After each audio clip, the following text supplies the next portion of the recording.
Welcome in, everyone, to another edition of the GSMC College Football Podcast, brought to you by the GSMC Sports Network. I'm your host, Tommy Brzee. It is May 1st, and we have a great show for you today. We're going to start talking a little bit about the revenue sharing agreement that could be coming to the Big Ten and the SEC, break that down a little bit. We've talked about it a little bit, but definitely gaining some traction over there in those two conferences.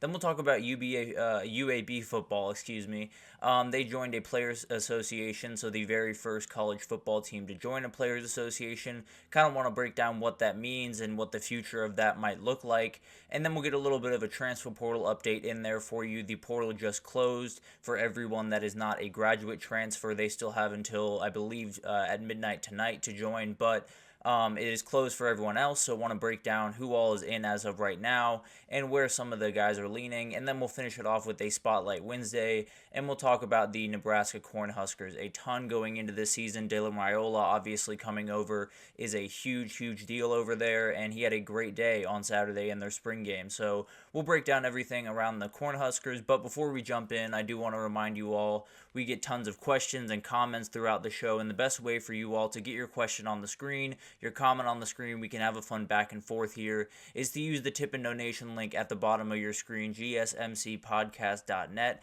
It's a huge help not only to us here at the network, but to you all. You get to have kind of a fun, interactive experience here, and maybe call me out on something that I might have not brought up, or just ask a question that you're wondering about.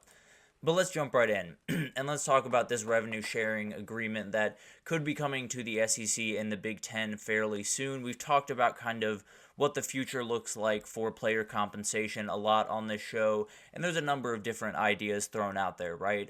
We could do just straight up employment and contracts where the universities would just straight pay the players.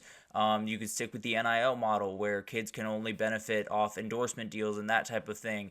But it seems like revenue sharing has been something that has caught on a lot of traction, especially among the players and the coaches who were former players, which we'll get into when we get into the UAB story. But this is a still kind of unrefined proposal, so still a ways to go to get to where they want to go, but it's called the modern model is what they're calling it, and they're hoping that this subsides or pretty much does away or settles that lawsuit that they have about NIL back pay that has been going on. It's called House versus the NCAA, that is set to go to trial next January, and that is a huge deal in college football. We talked about it last week. I said it's probably the most consequential thing happening in college football right now. So a lot of teams and a lot of athletic directors in particular are trying to get out in front of it. It looks like the settlement payment for that would be about $15 million to $20 million within each school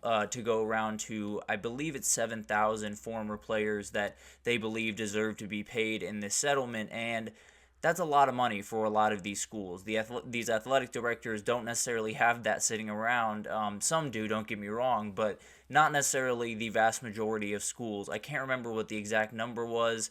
I want to say somewhere around 10% would be under some very intense financial circumstances if they were forced to pay that amount. So they're hoping that this possibly settles it for a number lower than that $15 to $20 million. But even if it does settle it for that number, at least you put that in the rearview mirror, and now you can focus on the present, which is, getting as much money in your pocket as possible to prepare for the discussions coming down the road for the structure of college football. And this obviously has a lot to do with that. ESPN reported on Monday night that them and the Power 5 conferences are in deep discussions to talk about this revenue sharing plan. Now, there's not really an idea of how it would be distributed or what that would look like per se, but it seems like it's gaining traction and people are actually having real conversations about it, and it's something that likely should have been happening for quite some time, if we're being totally honest with each other. But it's great, obviously, that the SEC and the Big Ten are leading the way on this. It's the two conferences that dictate a ton of the power in the grand scheme of things around college football. They're the two teams that are leading pretty much every category you could possibly think of when it comes to college football, whether it's money or talent acquisition or results on the field. Those are the two conferences that kind of set the pace. So these two conferences getting out ahead of this is absolutely fantastic. It's something that absolutely needed to happen, and I think it's something that we've been kind of fighting over for quite some time, partly because some people couldn't get their head around NIL, and then you'd have to throw this into the works, and it becomes a whole other thing. It goes back to the argument I've made on here a number of times where the NCAA had every chance to create this as a very smooth transition from, players getting a little bit of money with NIL to getting, more substantial money with revenue sharing, or getting into contracts and having a more stable foundation to work from. All of this is just, the NCAA being behind the ball of where they need to be. So now the conferences have stepped up. They've, approached their media deals and have said, this needs to happen, because at the end of the day, if it doesn't happen, it could cost us much more money with that back pay lawsuit, or with just figuring out a different way to go about business when it comes to paying these players. Jeffrey Kessler, the attorney for the back pay case, did not comment, so doesn't seem like there's a ton of traction quite yet to get that settled. Obviously, some of the details of this proposal needs to be ironed out for, the other party to listen to that, because there's no reason for Jeffrey Kessler and his team to listen to a conversation that, isn't fully thought out yet, I suppose. So I think there's going to be a ton of conversation around this over the next little bit. I think there will be so much going into what's kind of what the future of the NCAA looks like. But the reality is, this could be kind of the knockout punch for them.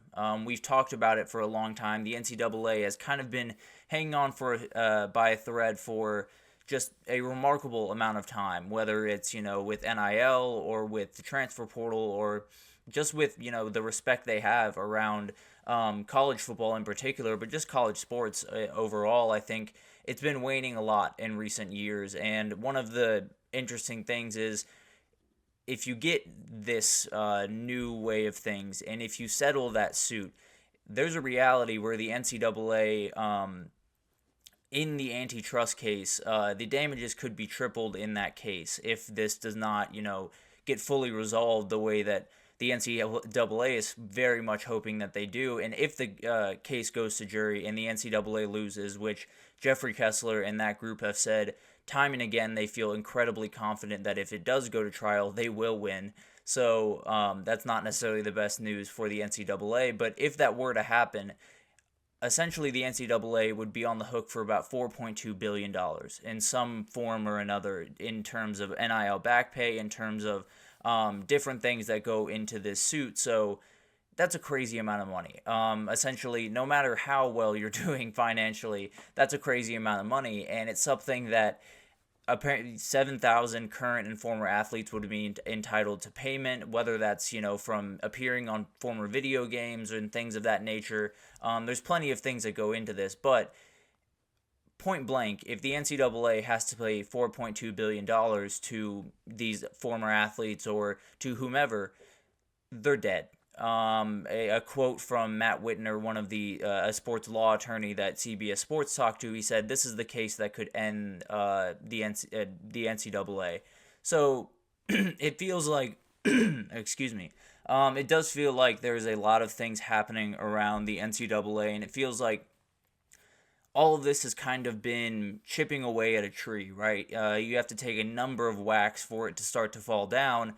But once you take that last one, it falls down pretty quickly. And I think there is that case where, Florida State and the ACC battling has been really tough on the NCAA. Not setting up NIL rules has been really tough.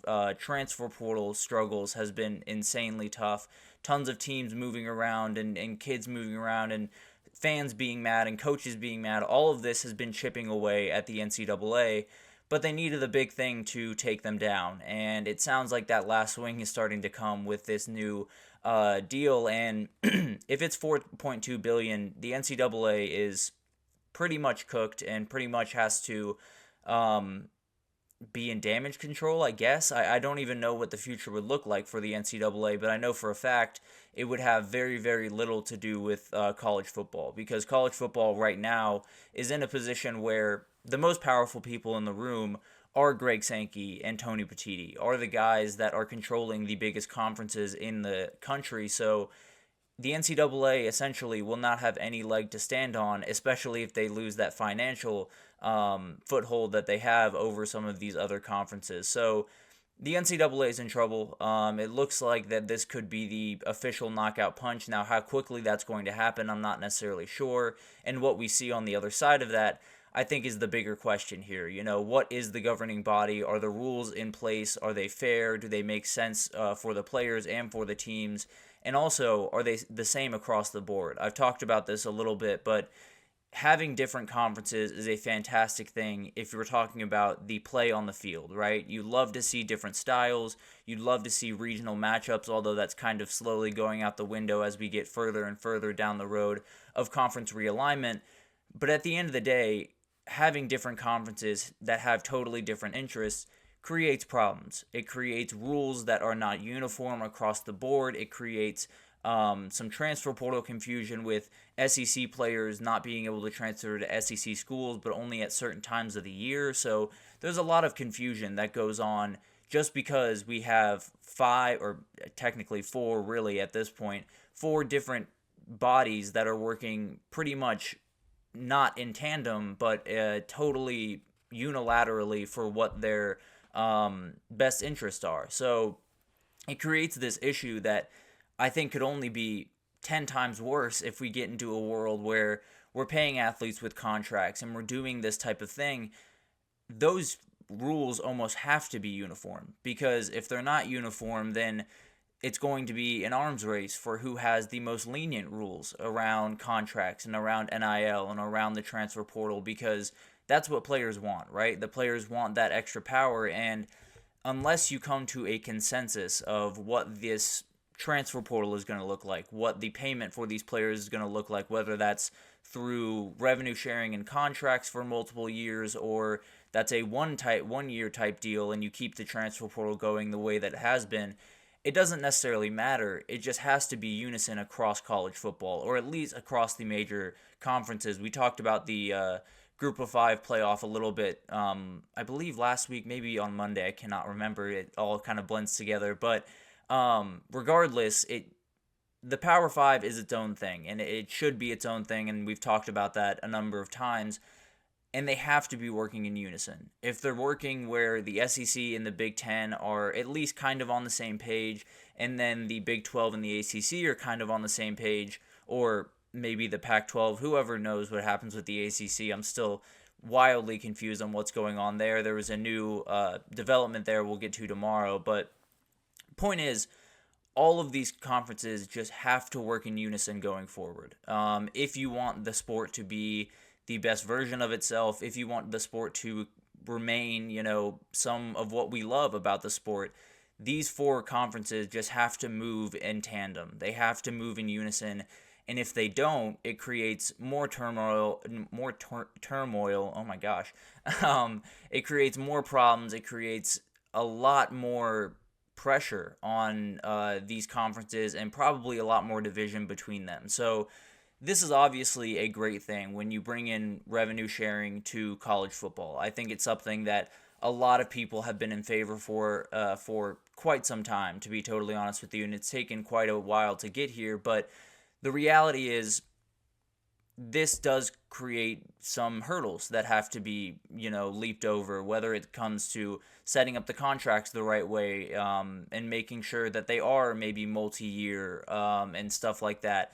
Making sure that the conferences are moving in tandem and have the same rules and have the same regulations, and don't set up one conference to, soar in this new era while one conference really struggles because they have different rules in place. So this is a good thing. This is a step in the right direction to get everything under control, to get a handle on NIL and tampering, to have an understanding of what's going on in the transfer portal and with roster construction, and have a little bit of clarity in college football.